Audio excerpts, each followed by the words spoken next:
한국 남편의 80%가 와이프를 구하고 자기가 다치겠다고 했어요. 근데 이마트는 같이 못 가겠대요. 남자는, 특별히 남편들은 해주잖아요. 훨씬 여자에게 자기 비상금을 쓰게 돼 있어요.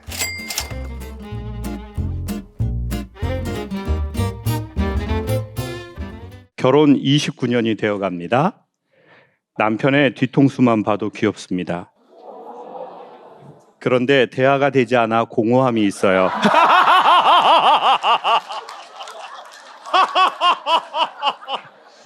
야, 저 거짓말 1도 아니에요. 여러분 보여드릴게요. 이분이 쓰신 거예요. 제가 뭐 각색 이런 거 안 해요. 저 정말 진실로 하고 있어요. 남편은 서로 대화를 한다고 생각하는데 저는 그냥 말을 하는 거지 의미 있는 대화는 부족한 것 같습니다. 우리 부부 서로 대화할 날이 올까요? 어디 계세요?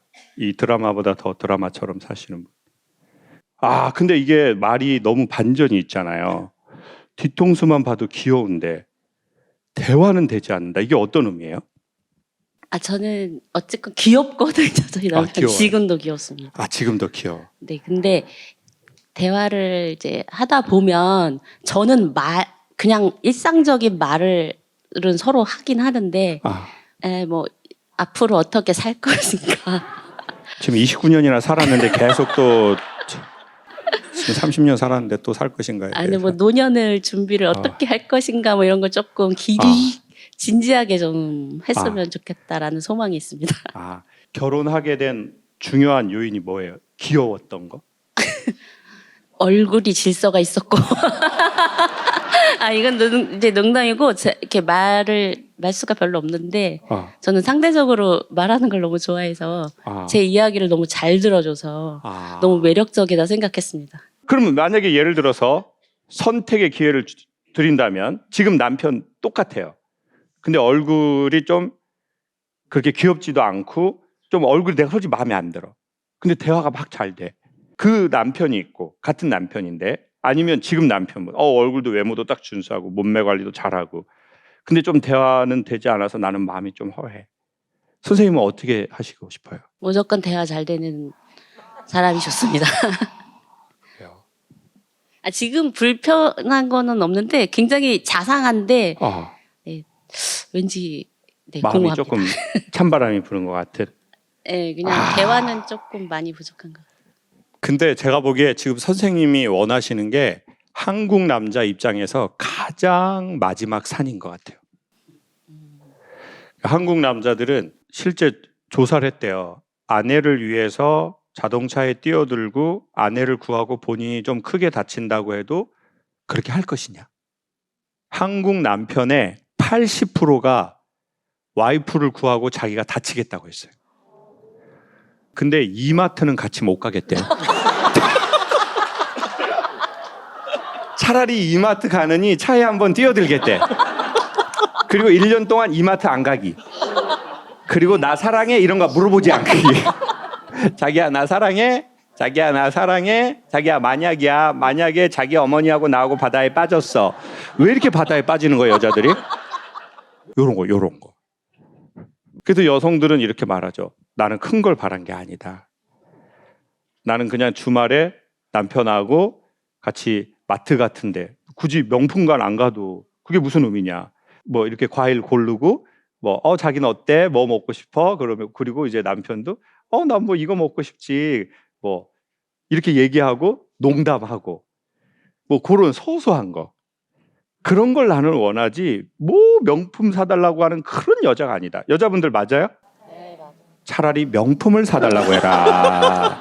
근데 그게 왜 이렇게 어려울까요? 사랑하지 않아서? 제가 보기엔 그거하고 좀 다른 논점인 것 같아요. 그러니까 예를 들어서 제가 하나 여쭤볼게요. 오늘 우리 자카르타에서 오신 분도 있고 필리핀에서 오신 분도 있고 그렇죠. 우리 마이크를 우리 여성분에게 한번 줘보실래요? 베트남에서 오신 우리 성함이 하영이에요. 우리 자매님께서 얘기를 한번 해주십시오. 베트남 부부하고 한국 부부하고 다른 게 있어요? 아니 방금 그 여기 이런 건 똑같아요? 네, 거의 똑같아요. 아, 베트남 여자분도 베트남 남자한테 네. 좀 다정하게 가서 백화점도 가고 서로 얘기도 하고 이런 걸 원하는 거예요? 여자 마음 다 그런 것 같아요. 그럼 베트남 남자는 어때요? 다정해요? 특별은 우리가 북쪽 사람이랑 남쪽 사람이 다르거든요. 북쪽 남자는 한국 남자는 50년 전처럼 살았어요.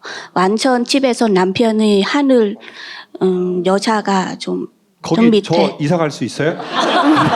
지역 이름이 뭐예요? 나 너무 I love you 베트남. 제가 하노이 근처예요. 하노이? 네. 아, 하노이가 북쪽이에요? 네, 하노이 북쪽이에요. 아, 그러면 아직도 하노이는 좀 보수적이에요? 네, 맞아요. 근데 밑에 쪽은 좀 달라요? 네, 밑에 쪽은 좀 달라요. 어떻게 해요?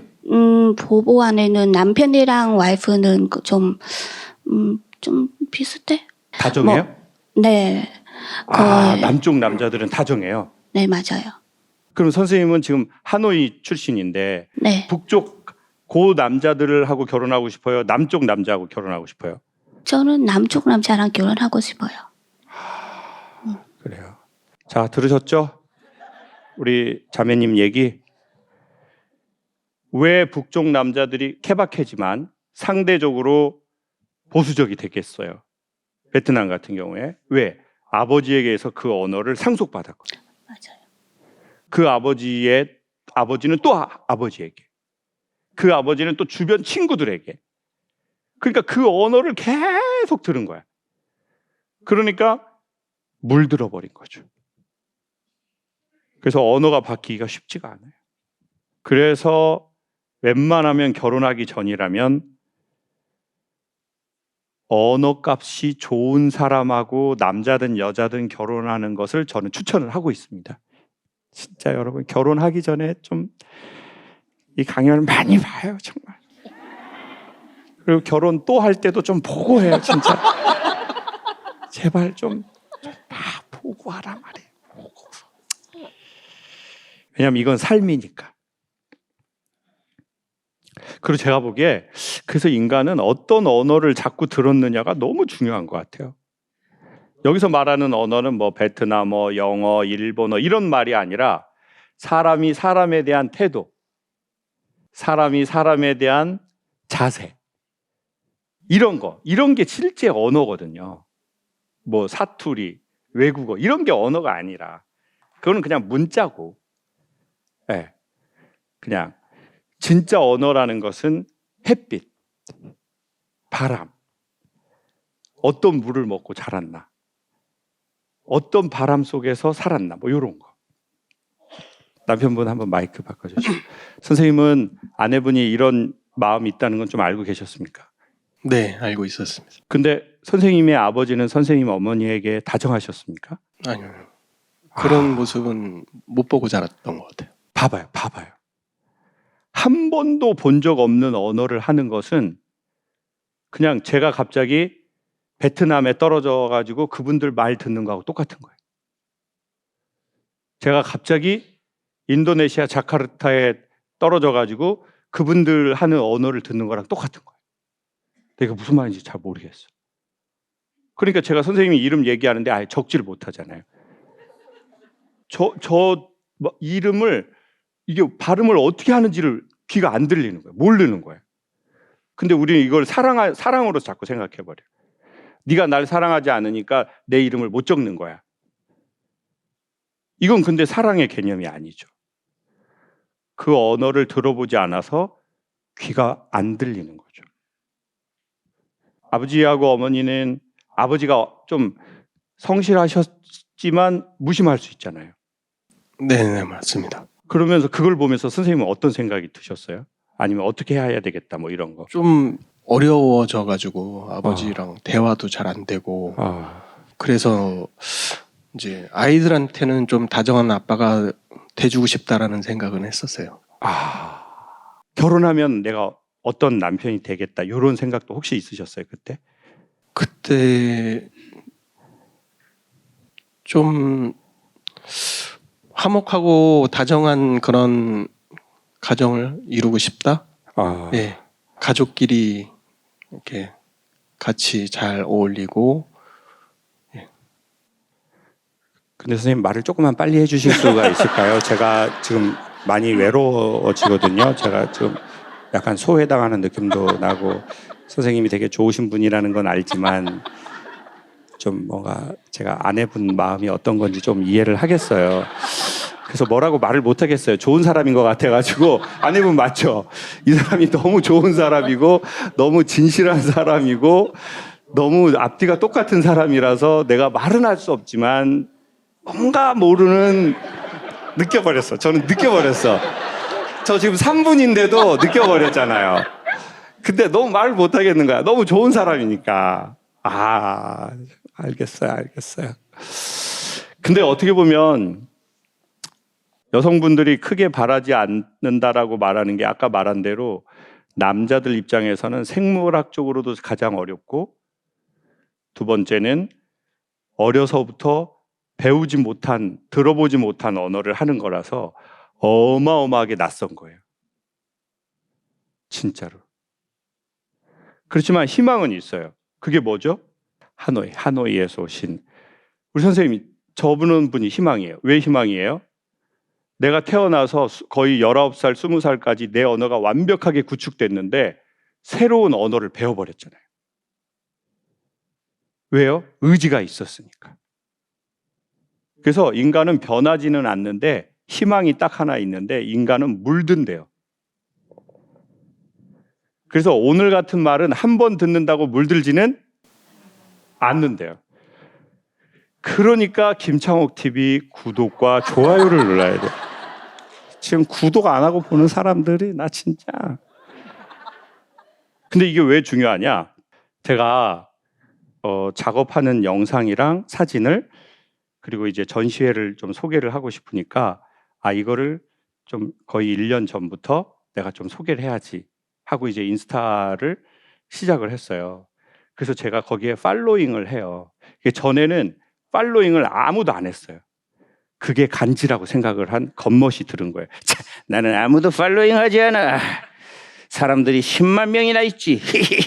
이런 연예인병에 쳐 걸려가지고 겉멋 들어가지고 그 누구도 팔로잉을 안 한 거예요. 근데 이제 미술에 대해서 관심이 있으니까 제가 1번 국립현대미술관, 서울시립미술관, 개인보다는 우리나라의 미술 관련한 기관들을 팔로잉을 했어요. 그게 어떻게 된 줄 아세요? 거기에 있는 새로운 글들과 새로운 소식과 국내에 진출한 해외의 엄청 좋은 갤러리들이 연관해서 뜨는 거예요. 그래서 다시 그 해외 갤러리들을 또 팔로잉을 했어요. 그랬더니 거기에는 전 세계에 있는 작가들하고 연결돼 있잖아요. 그래서 그 작가분들 그 인스타 주소를 다 또 보내주는 거예요. 자동으로. 가만히 앉아서 전 세계랑 연결이 되더라고요. 이게 언어의 구조래요. 자기가 마음에 버튼을 누르면 비슷한 걸 삶이 그에게 보내주는 거래요. 그래서 혹여나 우리 남편분 마음이 내가 아내가 이런 마음이 있는 거를 내가 조금은 채워주면 좋겠다. 갱년기도 오고 하니까. 그러면 이거 자연스럽게 하려고 하면 절대 못 하거든요. 그래서 강연도 조금 들어보고 인스타에 짧은 글들도 봐보고 이렇게 하다 보면 이런 게 있구나. 이렇게 해서 아주 조금씩 그게 좋아지거든요. 그래서 구독하시라는 말씀 드리고 싶어요. 마지막으로 하나 여쭤보고 싶어요. 아내 되시는 선생님께. 선생님은 조금 말을 좀 예쁘게 하는 편이신 것 같은데 어떠세요? 남편분한테. 네, 잘못한 것 같습니다, 제가. 아니, 그렇게 예쁘게는 못하는 것 같아요, 난. 그러면 본인은 예쁘게 안 하고 남편한테 더 다정하게 해라. 지금 상황이 이런 결론으로 이르게 되네요. 그러네요. 그래서 제가 보기에 말 예쁘게 한다는 거는요. 제가 보기에 외국 사람들은 외국도 외국 나름이지만 좀 별거 아닌데 되게 칭찬을 많이 하는 것 같아요. 그렇죠? 막 이렇게 미국 영화나 드라마 봐보세요. 막 애들이 뭐 하면 막 지저스 이렇게는 안 하나요? 외국에 되게 많은 거는 감탄사 그리고 칭찬. 정말 죄송하지만 케바케지만 한국에 되게 많은 댓글의 대부분은 정말 미안하지만 평가예요. 그러니까 남편이 좋은 일이 있어도 뭘 하는 거예요? 평가. 자기야 나 이번에 이렇게 됐잖아. 잘했어. 잘했어는 원래 개 훈련할 때 시키는 말이거든요. 갖고 와. 잘했어. 먹어라 개껌. 손 좋았어. 그래서 잘했어는 칭찬 아니고 평가래요. 근데 한국에 되게 많은 글들을 봐보세요. 그리고 유튜브에 김창옥 TV나 김창옥 쇼 댓글 봐보세요. 가장 많은 거는 사실은 이게 삐까삐까인데 1번 감사하다는 말하고요. 2번째 평가예요. 저에 대해서 칭찬할 때도 이렇게 해요. 예전에 비해서 많이 성숙한 것 같아요. 잘 자라줘서 고마워요. 이런 거 되게 많아요. 그러니까 칭찬도 뭐로 칭찬하는 거예요? 평가하고 예언하듯이. 네가 예전에 그래서 나 사실 불안했어. 그런데 네가 아주 잘 자라줘서 나이를 잘 먹었구나. 옆에 흰머리는 염색하지 말고 그대로 갖고 있어라. 그게 아주 나이 먹은 느낌이고. 그래서 한국의 언어에 꽤 많은 부분은 너무 아쉽지만 케바케지만 평가가 너무 많아요. 그리고 그 평가는 사람을 초반에 잘 되게는 할 수 있어도 나중에 그 안에 있는 것을 폭발하게는 절대 못하는 것 같아요.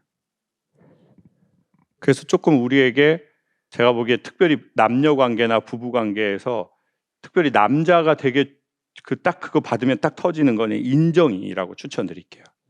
뭐라고요? 인정을 받으면 남자는 자기 안에 이렇게 터져요. 귤 사왔어요. 3만 원어치. 그때 인정해 주잖아요. 30만 원어치를 쓰는 거예요. 뭐라고 하면 좋겠어요? 자기야 나 귤 사왔어. 남편이 한 번도 뭘 사온 적이 없어요 집에? 자기야 나 이거 귤 샀어. 그럼 보통 여러분 뭐라고 하세요?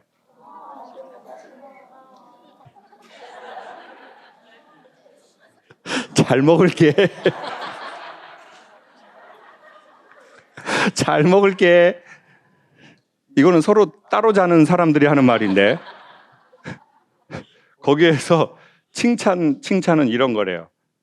되게 작은 목소리로 귤 먹고 싶어 하니까 바로 알고 사오네. 근데 또 한국 여성들은 이런 거 싫어해. 성격 자체가. 어떻게 하냐. 여보 귤 사왔어. 한 번 살 때 좋은 걸 사라고 했잖아 내가. 자기는 자라. 사람 자체가 잘다 말이야. 자기는 자라. 내가 귤은 좋은 거 먹어야 된다고 그랬잖아. 자기네 집안 자체가 다 자라. 돌아가신 시아버지도 그렇고. 시아버지 돌아가셨는데 귤 때문에 왔다 가야 된다고. 승진하면 보통 뭐라고 얘기하세요? 여보 나 승진했어.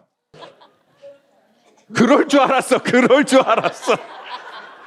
자기야 나 승진했어. 그럴 줄 알았어. 하니까 돼 안 돼? 안 하니까 안 된 거야. 되잖아. 좋잖아. 다른 건 없을까요? 좋겠다? 좋겠다는 좀 그런데. 자기야 나 승진했어. 좋겠다. 아주 좋아 죽어나는구만. 고생했어는 사장이 부장한테 하는 말이래요. 박 부장 고생했어. 막 항상 본다 이 사장은이. 윗사람이 아랫사람한테 하는 말이래요. 핵심 소개할게요. 남자는 특별히 남편들은 자기가 남자가 자랑하고 싶은 거 얘기할 때 심리가 딱 하나인데 놀라주기를 바란대요. 뭐를 바란다고요? 놀라주기를 바란대요. 제일 싫어하는 게 평가래요. 자기야 나 승진했어. 듣고 바로 놀래는 걸 엄청 좋아한대요. 근데 좀 이따가 놀라면 안 돼요. 메시지가 왜곡돼요. 한 번만 소개해드려 볼게요. 한번 해보세요. 자기야 나 승진했어. 그거는 죽기 전에 하는 거. 여러분은 사람이 좀 모질한 느낌이 있어요. 이거 뭐야? 뭐 고라니 아니야? 제가 한번 해볼게요. 자기야, 나 이번에 승진했다. 어머, 대박. 어머, 대박이라고 하면 돼요. 엄청 좋아해요. 한번 해보세요. 자기야, 나 승진했다. 어머, 대박. 계란이요. 대박. 고장난 컴퓨터 삽니다. 대박. 여러분은 메가폰 발성. 대박. 저는 소리 띄워서 어머, 대박. 마지막 기술 보여드릴게요. 이 얘기하면 우는 남자들도 생겨요. 특별히 50 전후의 남자들은 속으로 울어버려요. 해볼게요. 여보, 나 이번에 승진했어. 어머, 대박. 나도 좋은데 자기는 엄청 좋겠네. 남자들 울어버린다니까요. 나도 좋은데 자기는 엄청 좋겠네. 해보세요. 시작. 나도 좋은데 자기는 엄청 좋겠네. 마봤냐 바라 밀다 바냐 심경. 나도 좋은데 자기는 엄청 좋겠네. 불자님들 많이 오셨네. 보통 여자는 어떻게 하는 줄 아세요? 여보, 나 승진했어 했더니 내가 하라는 대로 하니까 됐어 안 됐어 지금. 오빠는 내 말을 잘 들어야 돼. 그래야 이 집안이 잘 되는 거야. 알았어? 방울뱀이 내는 소리까지 내버려요. 그러니까 이제 남자는 이렇게 인정해 주잖아요. 훨씬 여자에게 자기 비상금을 쓰게 돼 있어요. 여러분, 남자의 비상금은 돈이 아니에요. 중년 남자의 돈은 그냥 자기 자존심이고 자기 힘이에요. 안 써도 있는 남자가 안 쓰는 거랑 없어서 못 쓰는 거 달라요. 그러니까 남편들이 자기 비상금을 여러분한테 주는 거는 그게 바로 대한민국 무뚝뚝한 남자들이 여러분에게 사랑을 주는 거고 마음을 주는 거예요. 인정 많이 해줘 버리세요. 아첨도 오래 하면 충성이래요. 사람들이 자기 안에 있는 이야기를 누군가에게 말할 수 있고 이것을 웃으면서 서로 이야기하고 생각할 수 있다는 건 괜찮은 시간을 함께 서로 이야기하면서 보내는 것 같습니다. 한 번에 구원자가 나타나서 우리의 문제를 완벽하게 해결할 수는 없지만 솔직하게 어느 정도는 이야기하고 함께 생각해보는 시간을 갖는 것은 상당히 괜찮은 것 같습니다.